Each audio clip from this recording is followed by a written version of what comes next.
And gentlemen,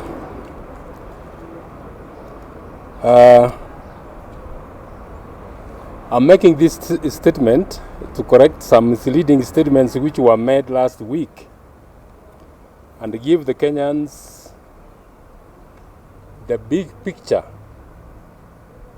behind the drastic budget cuts to the judiciary, and let the public know why we are unable to provide some services.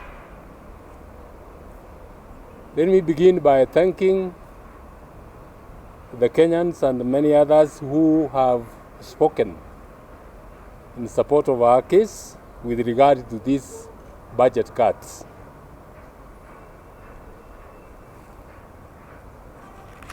There are other matters which are in court, and I will not touch on those because they are in court.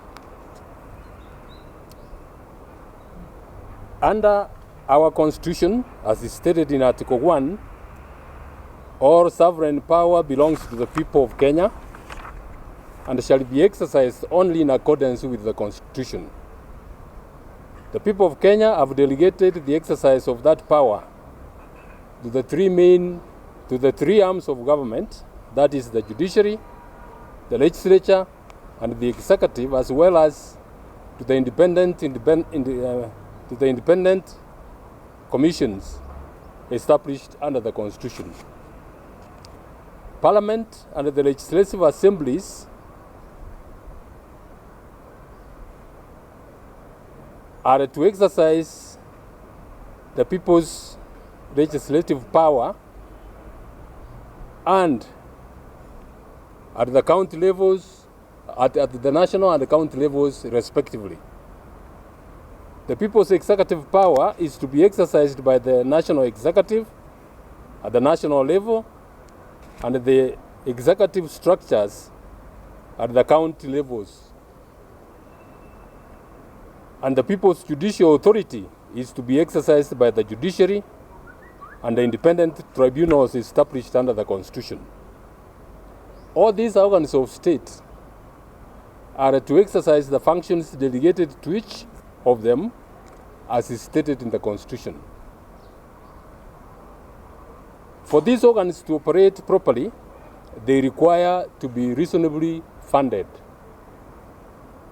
Article 95(4)(b) of the Constitution bestows upon the National Assembly authority to appropriate funds for expenditure by the national government and other national state organs. Article 127(6)(c) provides that the Parliamentary Service Commission shall prepare the annual estimates of their expenditure and take it to Parliament for approval. Article 173(3) requires the Chief Registrar of the Judiciary to prepare and submit estimates of the judiciary budget each year to the National Assembly for approval. Article 221(1) of the Constitution requires the Cabinet Secretary responsible for finance to submit to the National Assembly estimates of revenue and expenditure of the national government for the next year.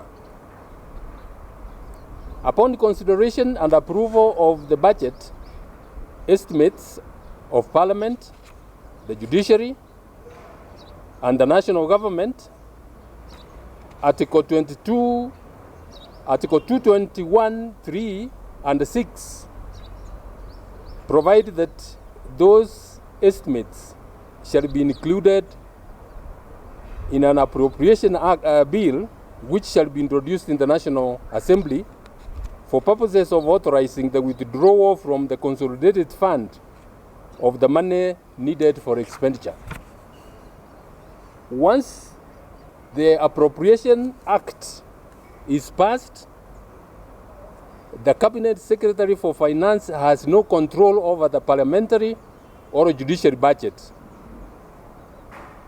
He has, however, with the approval of the National Assembly, limited control over the national government's budget. And this is provided for under Article 225 of the Constitution. Upon approval by the National Assembly of the Judiciary Budget, Article 173(6) of the Constitution directs the Treasury to deposit the judiciary budget in the Judiciary Fund. To the best of my recollection,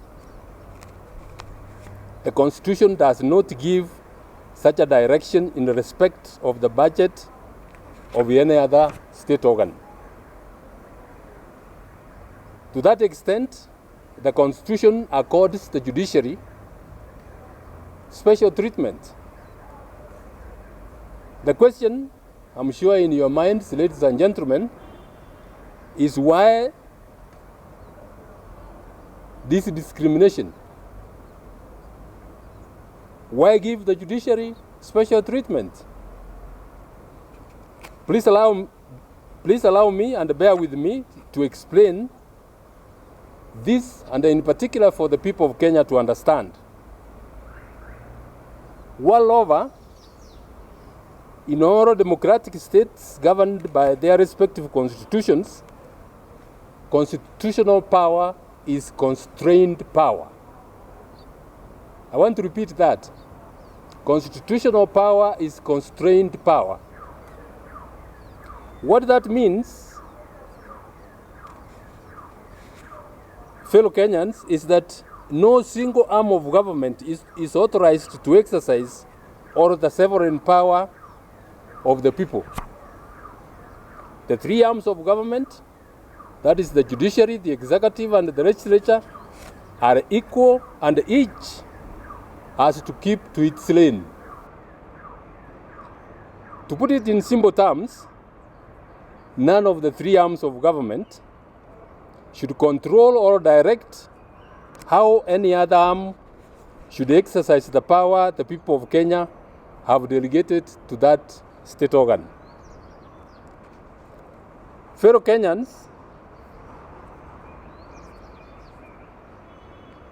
that's what you hear lawyers calling the doctrine of separation of powers. Under our Constitution, as is the case with constitutions of other democratic states, it is the judiciary which has been given the power to ensure that each arm of government keeps to its lane. Each arm of government exercises only the powers delegated to it. It follows, therefore, that if Parliament passes any law that violates the Constitution, anybody can go to court and get an order declaring that law unconstitutional. If, for example, our president were to do something the Constitution does not authorize him to do, anybody can go to court and get an order telling him, our dear president, we love and respect you, but the Constitution does not give you power to do what you have done. Fellow Kenyans, what I'm saying in simple terms is that everybody is subject to the law. Is subject to the law. Fellow Kenyans, we are human beings. Not many of us would like to be told that they are wrong.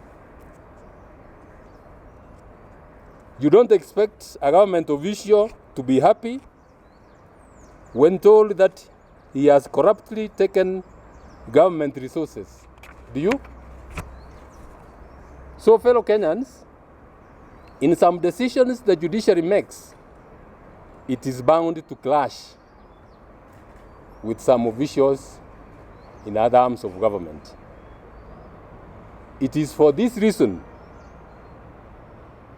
to avoid those officials in other arms of government crippling the operations of the judiciary by starving it of funds, that our Constitution established the Judiciary Fund under Article 173 of the Constitution, and directs the Treasury to deposit the judiciary fund in the judiciary fund account. But that's not what the Treasury is doing.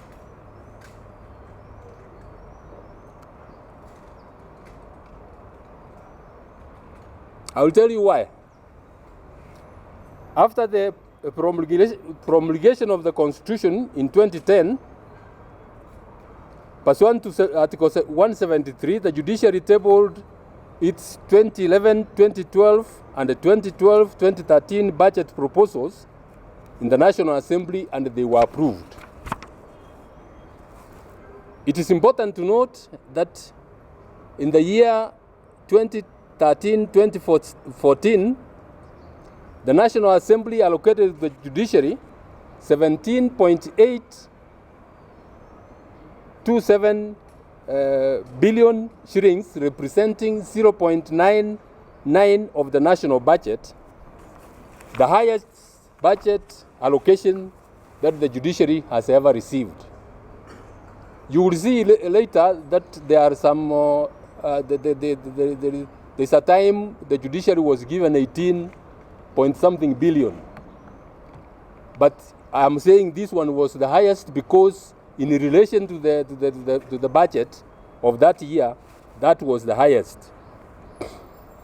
The following year, however, the acting registrar of the judiciary was directed to take the judiciary budget estimates to the Treasury, and the judiciary was, after that, put under the category of governance, justice, law, and the order sector, which most people refer to the GJ laws, comprising of the Ministry of Internal Security, Police, the AG's office, IEBC, prisons, and other government departments.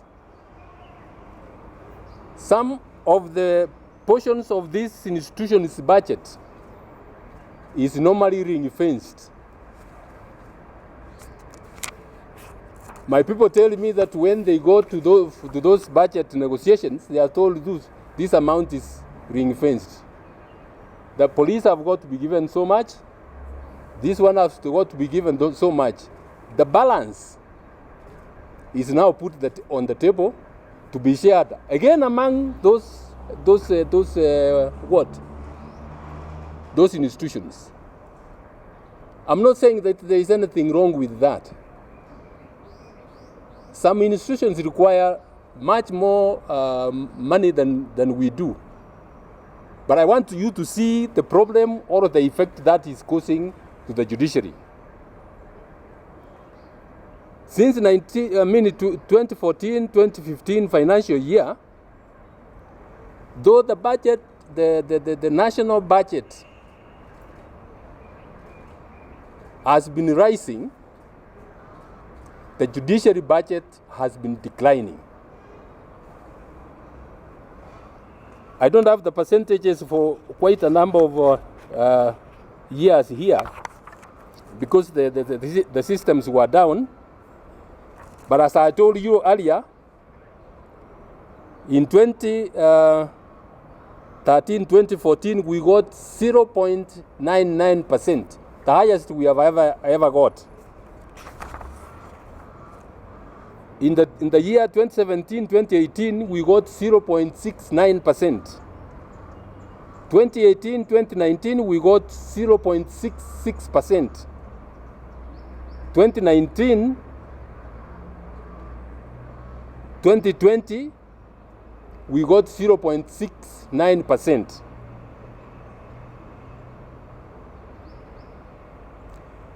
Now, as the judiciary budget is dwindling, the judiciary workload is rising tremendously.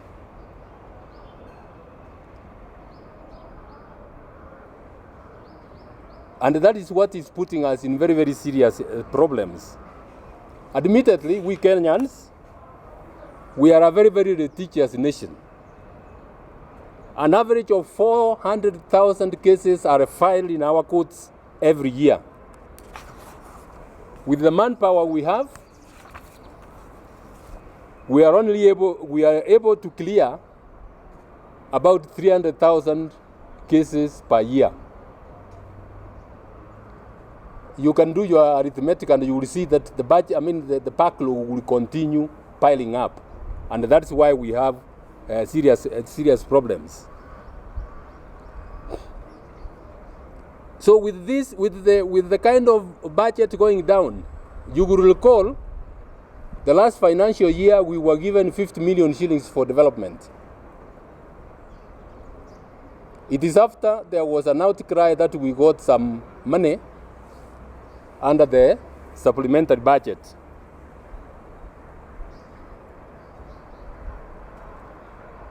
As if these reductions are not bad enough, we have serious challenges in what we call treasury releases. You know, government payments are through what they call IFMIs. To get through the IFMIs, we have serious challenges. Like in the last financial year, the supplementary budget that we were given, the IFMIs was opened a week to the close of the financial year. Fortunately, we had done quite our paperwork, and we were able to access quite a chunk of that money. But we were not able to exhaust it.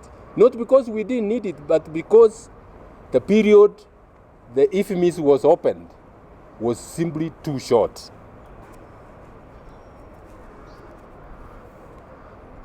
After a long struggle, we have now got the judiciary fund regulations passed by Parliament, and now the judiciary fund is fully operational. Last week, the Judicial Service Commission, as required by the judiciary fund regulations, authorized the judiciary to open a judiciary fund account at Central Bank, and that should be done today or tomorrow. I am appealing that from tomorrow, let whatever the Treasury wants to give us be deposited into that account, so that we are able to manage our affairs as the Constitution requires us to manage. I have now instructed the Chief Registrar of the Judiciary, starting from this next year's budget, not to take our budget estimates to the Treasury. The Constitution requires that our budget estimates be taken to Parliament, to the National Assembly, sorry. The National Assembly, when it was allowed to deal with that, it gave us reasonable amounts of money. And from the National Assembly, I get very many MPs asking for quotes in various places of the country, and rightly so. So when we go to the National Assembly, we will tell them, look, we need so much money to build courts in such and such and such and such a places. We can't build the courts all in one year. Give us money to build courts this year in such and such a places. Give us money to build courts next year in such and such a places. And let me tell you, and honorable Kenyans, the judiciary does not require a lot of money to build courts in many parts of the country. If the judiciary is given a constant figure of about 5 to 6 billion shillings every year, we will have courts, in 10 years we will have courts literally everywhere in the country, and save our people the agony of traveling long distances to access justice. What is 5 billion shillings with a budget of how many trillion? I don't know. What I'm saying is, we are not demanding a lot of money. We are not asking to be given a budget equivalent, for example, to that of the Ministry of Health, because the Ministry of Health requires much more than we do. We are not asking to be given budget equivalent to the Ministry of Education, for example. The Ministry of Education requires much more money than that. We just need to be given reasonable amount of money so that we are able to serve our people. As I said earlier, I'm making this statement to correct some misleading statements that were made last week by the Honorable Speaker of the National Assembly and Honorable Duare, that the judiciary budget has not been cut. I think they were misled. In his statement, Honorable Duare, I was surprised, is reported to have said that the judiciary budget has not been cut and that we are playing politics. I find that interesting. The judiciary doesn't play politics. And worst of all, we could not start playing that game on a serious issue like this one. The truth of the matter is that the judiciary budget has been reduced drastically, and we have serious challenges. The budget we were given this year of about 18.857, more than a half of that goes to salaries. What remains is the development budget and the recurrent expenditure. The salaries, of course, they have not touched. But the current expenditure has been reduced by 2.9 billion shillings. That of ICT, and I mention this because of the critical aspect of ICT in the service delivery. We were given 400 million. These cuts have taken the whole of it. What that means, what these cuts mean, is that unless the cuts are reversed, we do not have money for fuel, for judges and even the treasury, the judiciary vehicles from next year. Operations of the mobile courts have been grounded to a halt. And let me tell you that those of you who don't know, there are some very, very inaccessible areas where wananchi find it extremely difficult to get to court. So we have been offering mobile court service to those stations, but we can't now do that.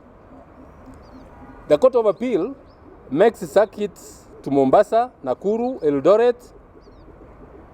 Now that has been brought to a halt.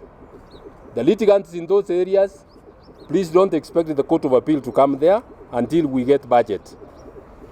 Nyeri, because of the numbers in the Court of Appeal, we are not able to get a full court. So we are also not going to sit in Nyeri. Case backlog reduction that we had started and was moving very well, especially those cases beyond 5 years, has come to a halt. Court annexed mediation, which we rolled countrywide, and which has helped Kenya to improve on its World Bank Ease of Doing Business Index, has come to a standstill. ICT, as I told you, they have taken the whole 100% of what was allocated to us. As a result, we are unable to pay even for Wi-Fi. This has thrown the plans we had put in place for harnessing technology in total disarray. The e-filing we had started cannot go on. Electronic revenue collection is going to be hampered. And we are sorry to report that the plans that we had finalized to automate the anti-corruption courts, to speed up the hearing of corruption cases in Milimani, has now fallen a cropper. even more critically, you know, ladies and gentlemen, that our brothers and sisters in the diaspora are the highest foreign exchange earners for this country. I have met a few of them. One time I was invited to the US to see them, and because of their important contribution to this country, I went. They gave me harrowing experiences of what they are taken through in courts, just to delay their cases so that they get tired and they don't go on. So what we had planned is to have a virtual court. And I've even spoken to our embassies in UK and Washington.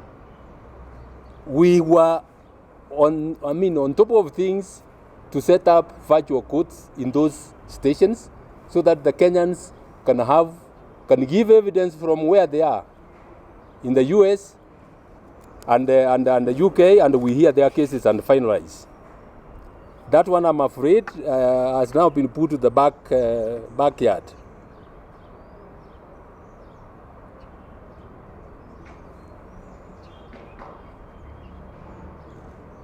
The budget cuts are not an isolated case. And this is why I said I want the Kenyans to know what we are going through. The judiciary has been treated and continues to be treated contemptuously.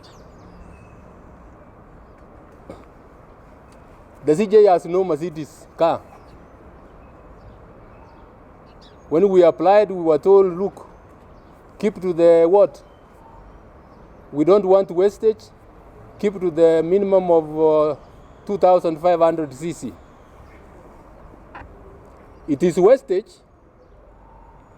to buy a CJ, a Mercedes 500, but it is not a wastage to buy the two speakers of the National Assembly, Mercedes 500. Are you getting my point? That's one incident.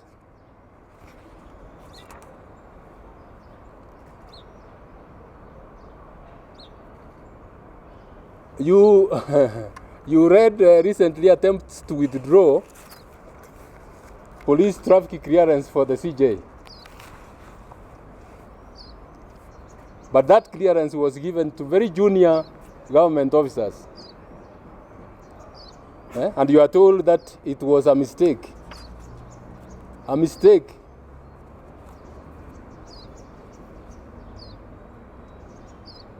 That's very interesting. The CJ is not accorded the respect due to his office in quite a number of state functions. CSS and PSS are cleared to enter State House before the CJ. The CJ has got to wait. The last Masuja day, the CJ was allowed to walk to the dais through a sidewalk. And the MC did not acknowledge his arrival, but he did it to other people.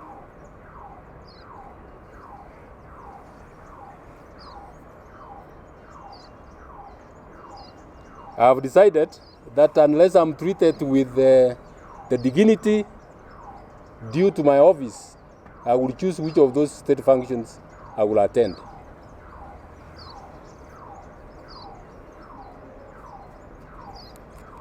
I'm told that the VIP lounge at the JKA on the ground floor is locked, is permanently locked.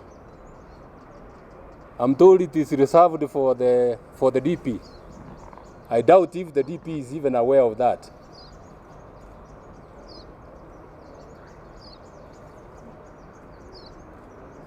I go to the JKA and use the KQ lounge.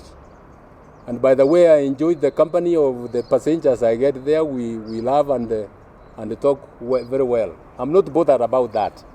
My problem is this. There are times I receive very, very important visitors.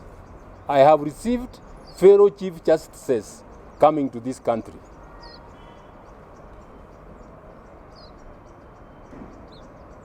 Where do you want me to take them?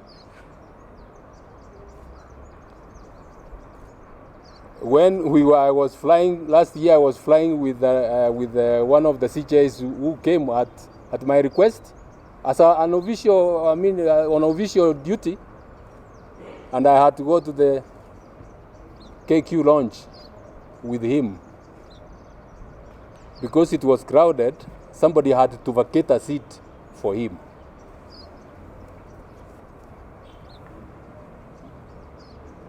When I go to other countries, I'm treated very well, and I wonder what happens in my own country. CJs, and not only myself, CJs are treated in the same way.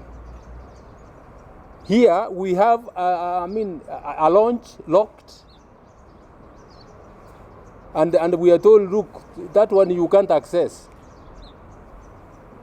I don't know whether we can spend so much money to build a launch, left it there locked for years on end.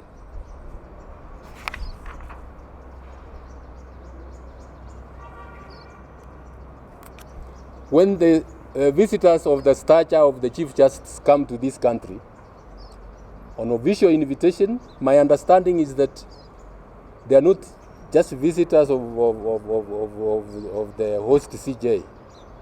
They are visitors of the country. Last year in May, I had 5 CJs from East Africa on what we call the CJs Forum. We requested for the protocol cars. You have seen them, the Mercedes protocol cars which transport official and high-ranking visitors. They were not available to us. We transported the CJs in those kind of cars you see there, to those places where they are going. Literally every day I receive letters written by, I believe, clerks in offices for the permanent secretary for the CS. That's how the CJ is treated.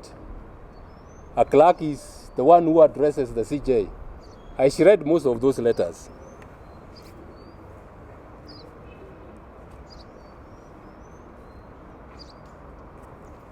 I'm told that some CSS and the PSS are bragging that the CJ will or should be removed before the end of this year. Really? Kumbe hii nchi kuna wenyewe. Some of us are serving at their pleasure.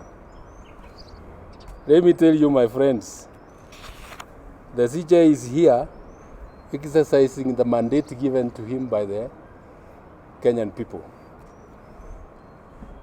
I am not serving at the pleasure of an SES or a PS.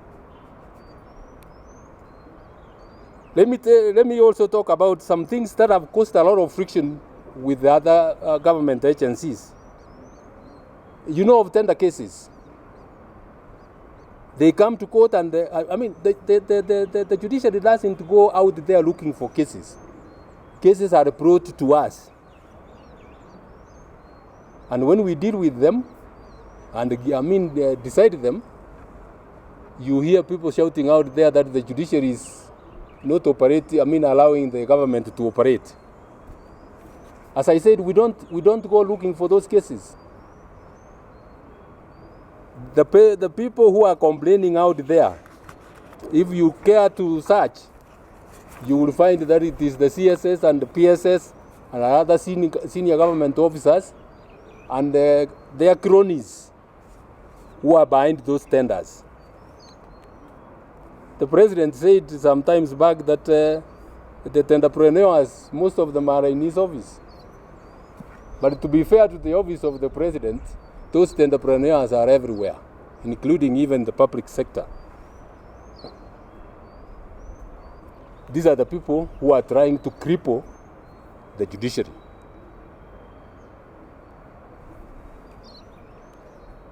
I'm told these are the people I'm supposed to go and talk to give me money to run the judiciary. Am I being done a favor? Ladies and gentlemen, am I being done a favor? We're talking about public funds for service to the Kenyan people. I will not go to anybody.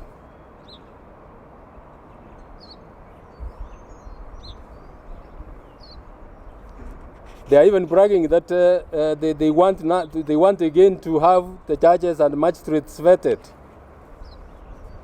Very well. Let me tell you, we are not going to allow that to happen. It will only happen if it is countrywide. And it starts, because we have been vetted twice, let it start from the other arms of government before they come to the judiciary. We are tired of being the punching bag all the time. The judiciary is not interested and does not interfere with the affairs of other arms of government. Why are they interested and interfering with our affairs? You want me to tell you why? They want to control the judiciary. They want to control the judiciary. They want to make the judiciary a puppet.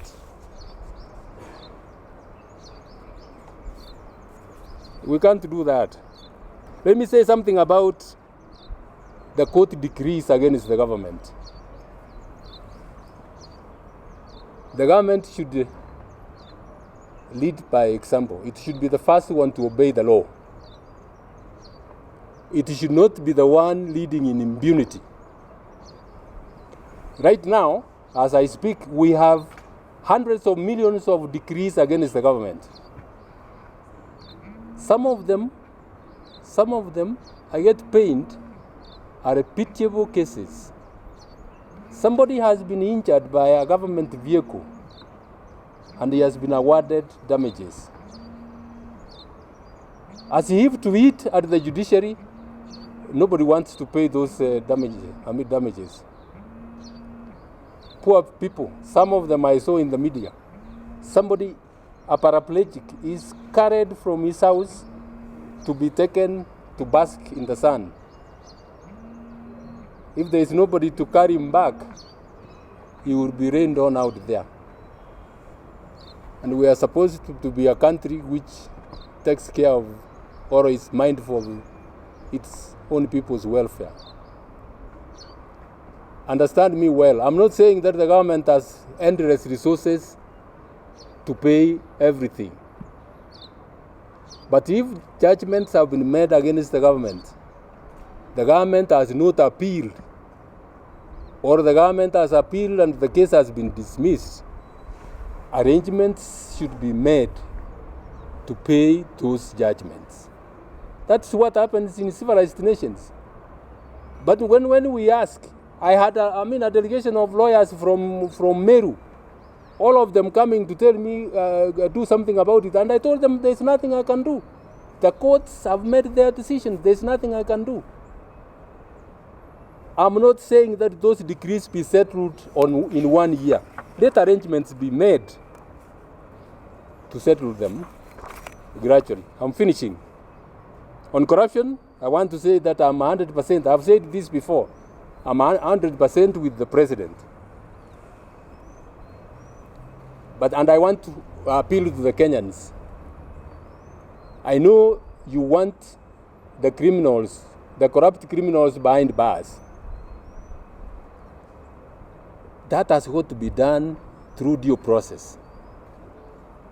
The number of accused persons sometimes in a case, the volume of documentation that is to be produced,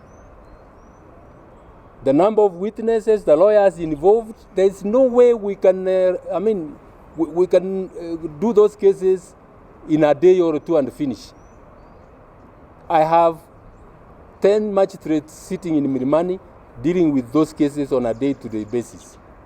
In spite of very, very difficult circumstances they are operating in. Please, Kenyans, be patient. The rule of law has to be followed, and I want you to be fair to the judiciary and even to the DPP. The DPP especially is the one who has had a lot of bashing that he has done nothing. The DPP has brought those cases to court, and we are going on with them. Go to even other countries, you will see that those kind of cases take a long, long time before they are concluded. So please bear with us. We are going to deal with those cases, but what I'm saying is the kind of talk I've said, I've seen that the judiciary is the weak link. Please, and some of it is coming from very, very important personalities in this country, as if they don't know how the courts operate. Please bear with us. Due process has to be followed so that we finalize. Let the DPP do his work, let the police do his work, and we will do ours. If there is evidence, we will convict. If there is no evidence, we will acquit, and they will go home. I want to assure the judges and the judicial officers that I'm not going to allow them to be attacked unfairly. I will defend them because that's my duty to defend them. All I'm doing, and I'm appealing to them, please stand up for Kenya and do the right thing. But if you are involved in anything fishy, I will be the first one to expose you. Let the other arms of government perform their duties. Don't interfere unless it is within your jurisdiction to interfere. We have, for instance, no business interfering with the transfer of police officers by the Commissioner of Police. That's not our business. We have no business interfering with the transfer of a teacher by the TS. If you go stopping them, soon you will issue an order stopping the CJ from transferring judges to other stations. Let us stick to our lane. That's what I'm saying. Let us not interfere with other people. I think I've said what I wanted to say. My last appeal to the Kenyans is this. The judiciary is serving or is playing a very, very critical role in the economic and the political stability of this country. Don't allow a few people to cripple its operations. As I said from the beginning, I'm making this statement very conscious of the fact that our economy is not doing very well. Let the little there is be shared fairly so that services can go on. You cannot say we are going to do this and grind the operations of the judiciary to a halt. I'm appealing to the members of the National Assembly to give us, as other nations do, a reasonable percentage of the national budget so that we are able to operate. Many countries give their judiciaries 2.5% of the national budget. What is 2.5% of how many trillions is the current budget? And we will operate. As I said, give us 5 billion shillings every year. We will build courts everywhere and serve the people comfortably. If that is not possible, give us a reasonable fraction, but don't throw us to the what? to the judiciary, to the treasury, to go there and be told to wait and wait and wait. Even the little money you are given, you are not able to access it. You can't go. These budgets which have been going down, you will hear. After this, you will hear. The judiciary is not able to absorb the what? How do you absorb large sums of money, government money, which has got to be paid out in a structured manner within a very short while? That's why the Constitution wants the judiciary fund, the judiciary budget and the judiciary fund, so that we are able to run our affairs without any problems. I think this is the longest address I've given, and I want to thank you all for being patient, and I want to thank the Kenyans for being patient. After this, you are going to see a flurry of attacks against the CJ. CJ wants a Mercedes 500 so that you can feel good. CJ wants this and that. I am happy that the Kenyans see where those kind of attacks are coming from. Some of them are so incredulous that even anybody cannot believe them. I don't answer to the social media. I wish I had asked them to buy me a chopper. The one they put last week, that it is waiting for me as I swim down in the coast. So ridiculous that if you want to do those kind of things, use a bit of intelligence. Thank you very much, ladies and gentlemen. I'll take one or two questions. Yes.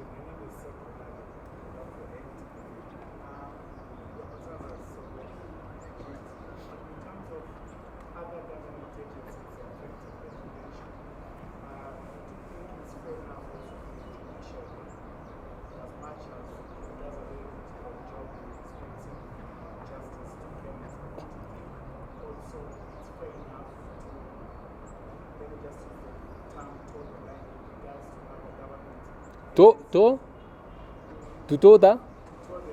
Yeah.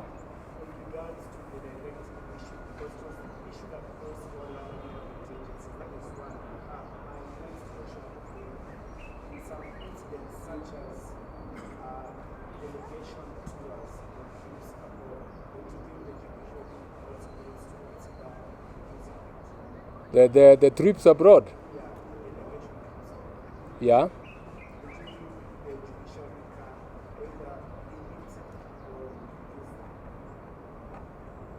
Yes. My friend, you know, we are operating as a country. We can't operate in a silo. There are official functions the judiciary and the judiciary staff have to attend. There are some people who have even said CJ has traveled here. They don't even know who is paying the fares for my travel to those countries. If you look at the travel vote of the judiciary, you will not even raise a question. It is very, very, very, very, very, very small. You have asked a very valid question. I have not said that the budget should not be cut to cater for critical areas of the economy.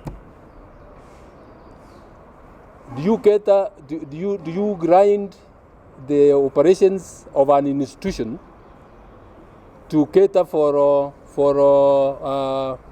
other areas of the economy? You want us to shut, for example, the hospitals, so that we can do other things. You balance. The judiciary is the worst hit, by the way. If you go, the percentages I was asking my people, they didn't get me. The percentages, the 50%, in spite of our little budget, the judiciary is the worst hit. And that's why we are unable to operate. Any other question? speak up a bit. Yes.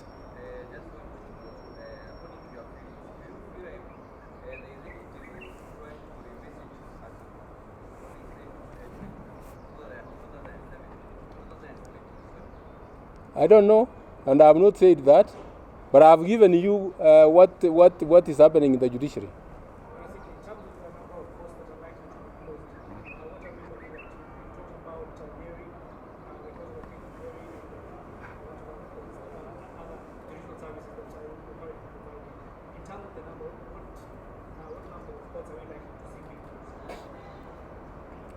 It is the Court of Appeal, I said, which is not able to sit in Nyeri, it is not able to sit in Nakuru, it is not able to sit in Eldoret, it is not able to sit in Mombasa. What that means is that we are going to have a pile up of appeals, because appeals are coming every day. And you should go to committee. You should go to Shimulatewa and hear the cries of the prisoners there who are waiting for them to be heard.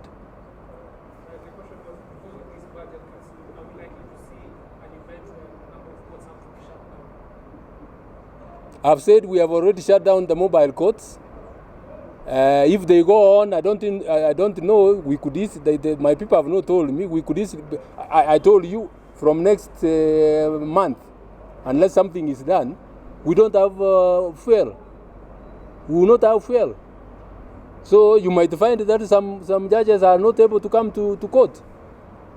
But I'm asking them to sacrifice for Kenyans and pay from their pocket, hoping that we will get money and refund them. Yes.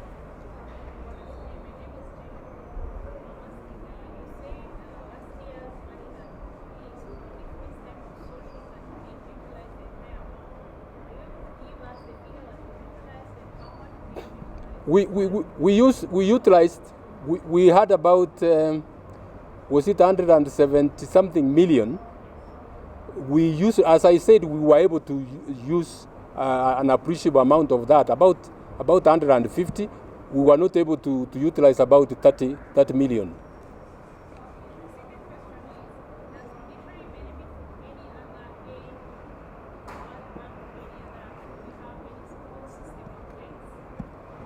The aid from World Bank is factored in the judiciary. I mean, in the judiciary budget. The one from World Bank, for example, is the one which has helped us build very many courts that you have seen are coming up in the country, and that is a limited amount. The World Bank gave us only 12 billion shillings, which we are about to exhaust, and we have done so many courts in the country. That's why I said, give us 5 billion, even 2-3 billion shillings every year, and see what we can do.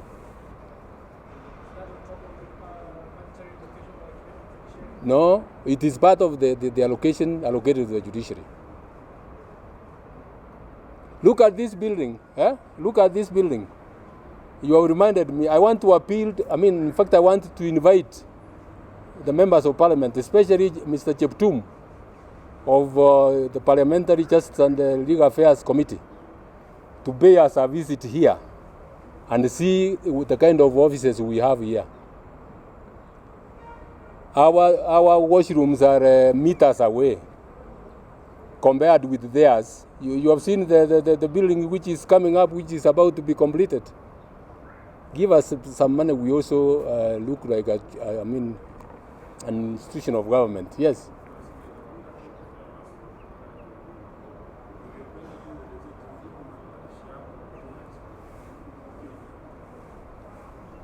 Malalamishi sio yangu, ni ya judiciary. Malalamishi yetu ni kwamba judiciary inahudumiwa vibaya. Pesa sio, sisemi ati Kenya iko na pesa mingi. Ile kidogo ambao iko, wacha tupewe ile sehemu yetu kulingana na kazi ambao tunafanya, ili tuweze kuhudumia wananchi. Na wananchi ambao mi nashughulikia zaidi ni wale ambao wanasafiri mwendo mrefu sana kufika kotini, na hao ndio tunataka kusaidia, ndio tulikuwa tunasaidia kwa ile mobile courts, lakini sasa hatuwezi kuendelea. Judiciary ipewe heshima, Chief Justice apewe heshima. I am not asking for, by the way, let me tell you, I have never owned a Mercedes myself, and I don't think I'll own one. I'm not bothered about the car I drive. What I'm saying is, let the office of the Chief Justice iwe treated kama ofisi ya speaker, kama ofisi ya rais, because that's where it is. Tusije tukachukuliwe kama watoto wa kambo. Mnasema hivyo kwa Kiswahili? Mayatima? No. Mayatima ni tofauti. Illegitimate children. Yes. I think I've exhausted. Please. Yes.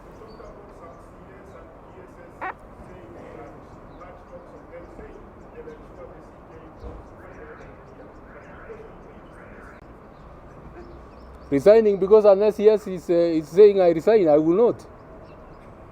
I mean, is there something making me to resign?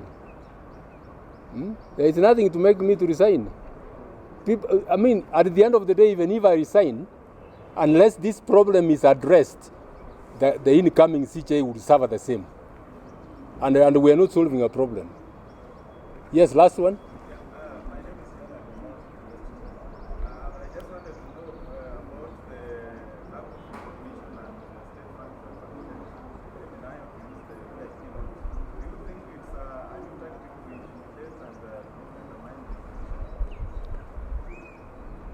Ni ile kuwa treated kama Kiswahili mnaita nini? It is just, disregard, disrespect. Disrespect to the institution of the judiciary. I don't think my predecessor was treated any better than I am. You remember one time he had to shout at the airport when he's being told that you can't go out, a PS has got to give you clearance to travel out of the country. That's what the judiciary is going through, and that's what I'm saying. Kenyans stop this, so that the judiciary can perform its own functions. The judiciary, Kenyans require a brave and independent judiciary to tell those who are doing the wrong thing that they are doing the wrong thing. Thank you very much.